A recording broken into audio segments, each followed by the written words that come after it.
You are listening to the Foreign Policy Focus podcast. We cannot wait for the final proof. The smoking gun could come in the form of a mushroom cloud. Haven't you driven enough people from their homes over and bulldozed their villages, seized their property and their laws? They had no part in making it.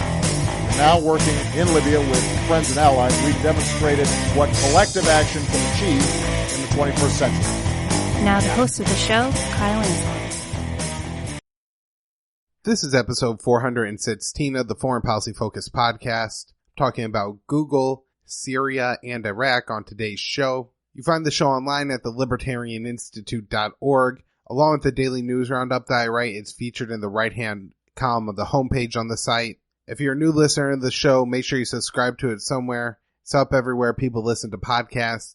And if you want to donate to the show, you do that at patreon.com/foreignpolicyfocus. So the first story I have on the list today is Google plans to continue to contract with the Pentagon and is actually looking, for more of these contracts. Now, the reason that this is, I guess, kind of a news story and, not especially for my libertarian audience, and even I'm sure a lot of the left-wing part of my audience that listens to this show doesn't really buy into this progressive idea that some of these companies like Google and Microsoft like to portray themselves as, they stand up for human rights and they don't contract with bad people. And, Twitter and Facebook, I think, do the same thing with, the way they portray some of the right-wing censorship and the censorship of Russia and Russian media outlets as being upstanding and noble and progressive, when in reality it's just getting in bed with the U.S. government and, particularly the Defense Department, which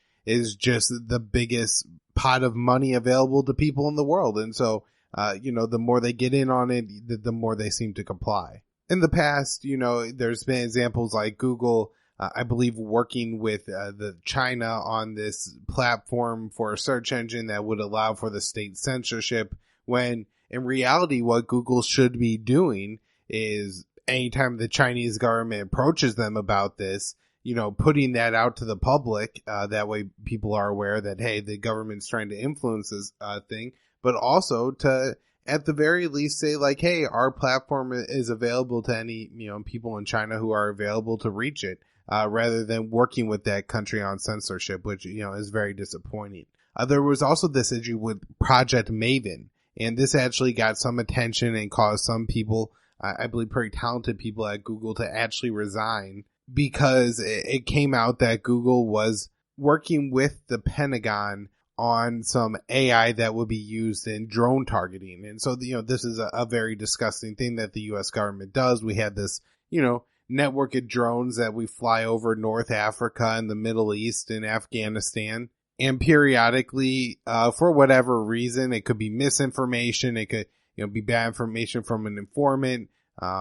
Who knows how good this AI is and if it's able to actually correctly identify people, but innocent people end up dying in these targeted drone assassinations. So Google being involved in this is really disgusting and problematic. And so people end up resigning. And then I think it was probably even more prompting from Google to try to rehabilitate their image and get the idea of, being noble and, saying they're not going to continue that contract with the Pentagon. Well, I guess it's all well and good if they're going to say, well, we're not going to build any bombs for the Pentagon, but that's not what Google does. And the more they support the Pentagon, the U.S. government, the more they'll contract with it. And even if the technology isn't something directly used in targeting or something like that, it could still really support the war effort, and that's problematic. You also have companies like Microsoft, and the article for this is at antiwar.com, where Ramsey Baroud explains that all these companies now have so much money that they have little funds all around,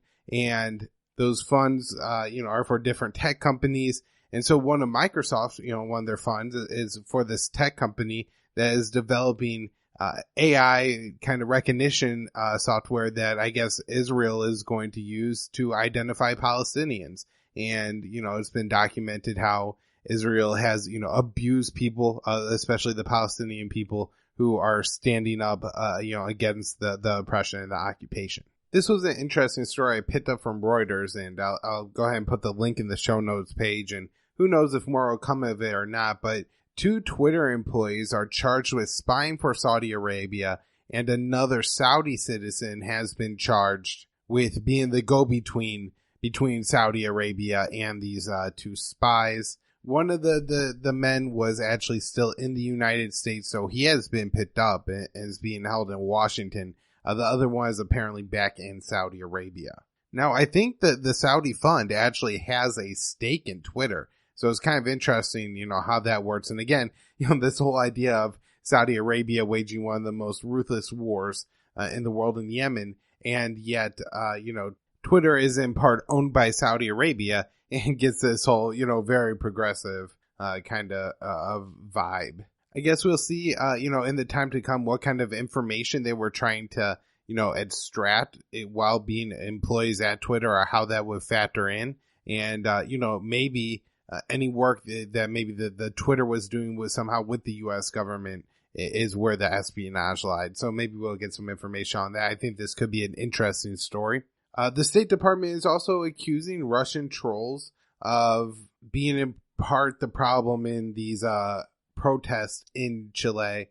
From my understanding, what happened was it was an increase in the cost of, or a decrease in the subsidy for transportation, public transportation, which caused kind of protests to start, and then the back and forth reaction, escalation, general discontent of the people. Probably unnecessarily living in a larger amount of poverty because their state is stealing a massive amount of money from them. And so they're in the streets.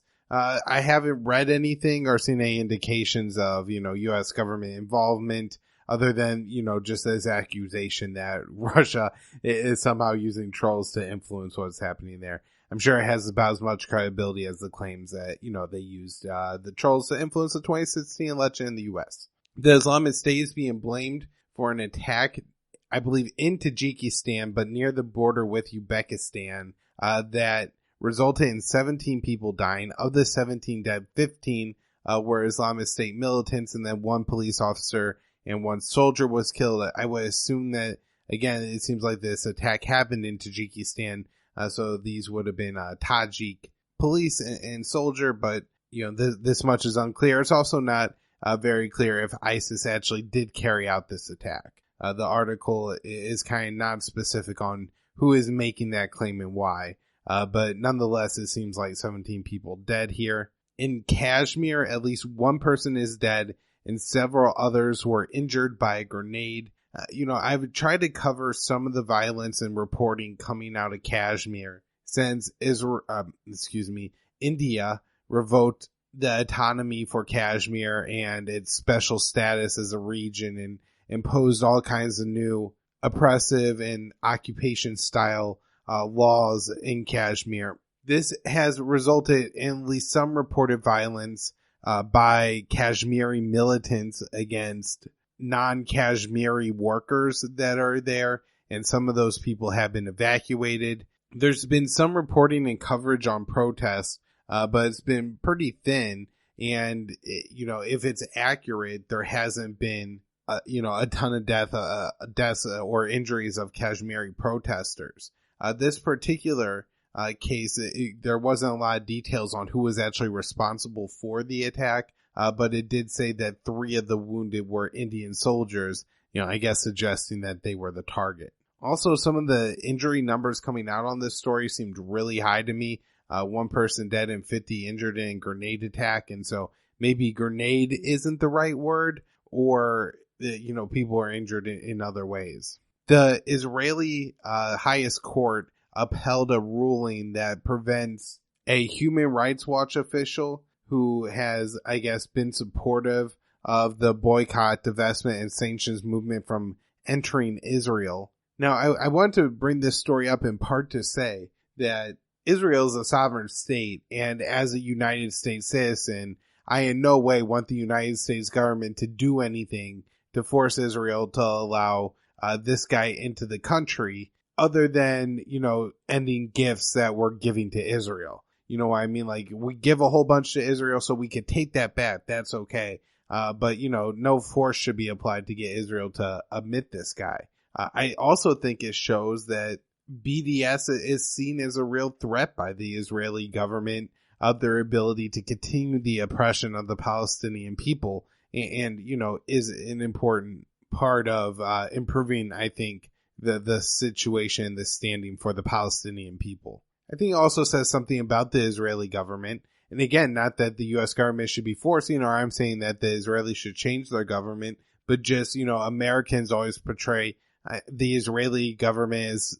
being somewhat the same kind of Jeffersonian republic they envision the U.S. to be. And it's just simply not. They're going to not have the same kind of First Amendment free speech laws that the United States would. On to Syria, and, kind of sticking with Israel a little bit too. Israel is apparently providing what they say is diplomatic and humanitarian support, well, mainly diplomatic and humanitarian support to the Syrian Kurds, suggesting that there's some support to the Kurds that's not diplomatic or humanitarian. I guess that would mean military support. The diplomatic support, I guess, is like lobbying efforts in the U.S., and I think that is maybe revealing of one of the facts that if the United States continues to, arm, train, support the Syrian Kurds, it's something that's going to prolong the Syrian war. And I think one thing we understand about the Israeli policy in the Syrian war is that the ultimate goal is for that war to continue. That Israel sees that as being the best situation for them. And again, I'm not saying that this is the case down to the, Israeli person, but as a general government policy, a former ambassador pointed out that, what we want to see is hemorrhage to death. We want to see this war continue. At least 30 people were killed in fighting in northeast Syria between Syrian Kurds and the Turkish government. This seems to actually be south of the safe zone area, and so this would be Turkey extending beyond the deals that they have made with the U.S. and Russia. These are the Turkish-backed, well, now Turkish-backed, Syrian National Army, I believe they're calling themselves, launching these attacks. Of course, these are the same kind of jihadists that the U.S. used against Bashar al-Assad in the CIA program in the early days of the Syrian civil war. John Brennan, of course, here, Timber Sycamore. As Syria is a huge mess, and it's really unclear what the U.S. long-term plans to do there. It seems like the take the oil idea is just absolutely undoable. In the long run, it's going to have to cost more than it'll ever be worth. It's hard to imagine that, any Exxon kind of company actually signs on to, building some U.S. infrastructure in what's, essentially still the middle of a war zone where the U.S. will be seen as occupiers. You have a population of people that the Islamic State drew heavily from, and, their heavy use of suicide bombers. So it seems to me to be a very dangerous idea to think that America is going to be able to occupy these oil fields here and not face, a constant insurgency and threats. But, on one hand, it just seems absolutely stupid. It's illegal. It really, I don't think could happen. And then the U.S. is building 2 bases there. They're deploying all of these forces. And the Syrian army is moving into positions, not maybe even necessarily against the U.S., but closer and closer to U.S. positions as they reclaim other areas of northeast Syria, which, happened in the wake of Donald Trump announcing that he was withdrawing U.S. troops from that area. Well, that meant Russia was going to cut a deal with Turkey, and Trump, said that was fine. And so now this means that Syrian and Russian soldiers and, the Syrian Kurds, maybe now allied with Syria and Russia in some cases, are going to, be moving into positions close to where the U.S. is. And how that's navigated and handled is going to be awfully dangerous. Also, I, don't think the Syrian government is just going to allow the United States to steal their oil forever. And, we have to contend with our army too at some point. So it just seems unbelievable to me that Trump is actually thinking that he is going to take that oil and that there has to be some kind of plan to withdraw these forces. But who knows? And maybe we are going to see the absolute worst possible thing out of Trump. And that is he is just so susceptible to these hawkish ideas, especially when it's steal the oil for America. And, he's actually going to try to go forward with this even more. The State Department put out a statement saying that the oil that they were getting from this area was going to local populations. Who knows if that's true or not, or if the U.S. is actually stealing whatever small amount of oil they're getting from here. Of course, I'm sure it's costing a hell of a lot more to try to occupy this territory than the oil's worth. I think that's what I got in Syria for now. On to Iraq. Some more information and updates on the protests going on there. For quite a while, the Iraqi protesters had targeted on blocking basically commerce, different kind of ports that were important for shipping oil and roads in Baghdad.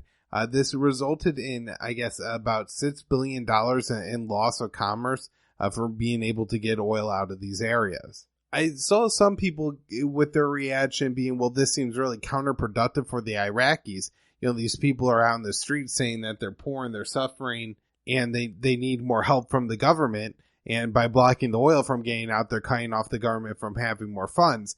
And I understand how that's true, but at the same time, despite the fact that all this oil is going out, the people are poor and they're starving and they're hungry because the government's stealing all the money. And so if they're blocking the oil from getting out of the country, it's not going to make them all that much poor. It'll make the government more poor. And, maybe it'll cut on the bottom line of some of the corruption. But I don't think they see it as too much of a threat to what, they're getting. What has been the threat is the Iraqi security forces. And there's some Iraqi officials, and Jason did report on this at antiwar.com. Link in the show notes page, that the Iraqi officials are saying they're authorizing more violence.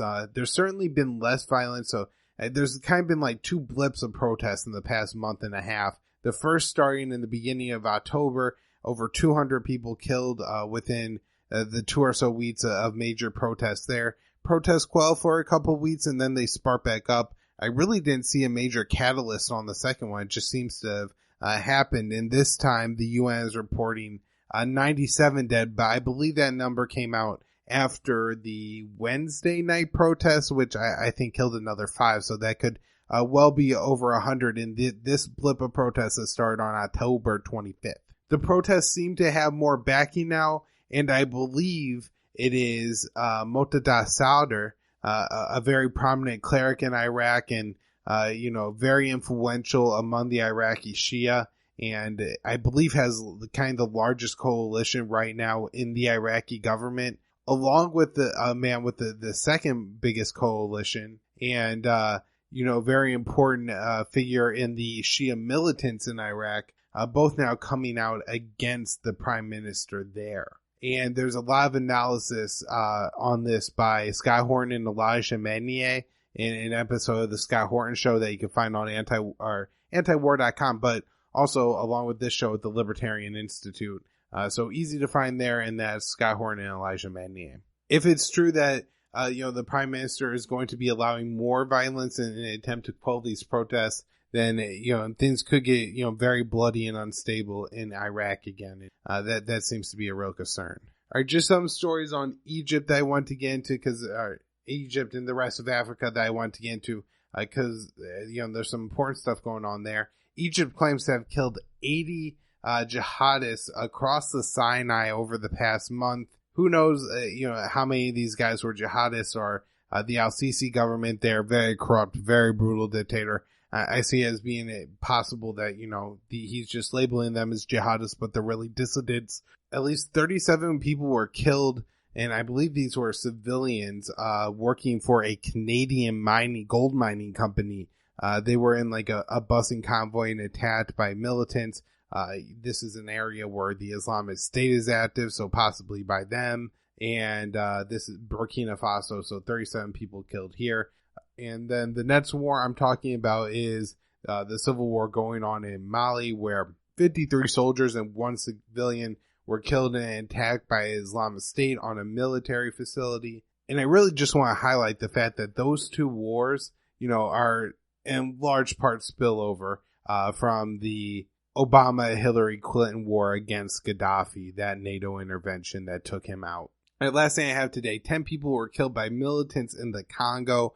Recently, the Democratic Republic of the Congo announced that they were going to crack down on a group, I believe they go by ADP, that's been in an insurgency or rebellion against the government for quite some time. and keep an eye, I guess, if the government's announcing a crackdown, the cycle of violence situation, and maybe this is part of that. So that's a concern, and that's where I'm wrapping up the show for the week. Find all the stories I talked about on today's show in the show notes page. I'm basically just, kind of republishing the list I use when I talk about the show. At this point, minus a couple notes that I made to myself.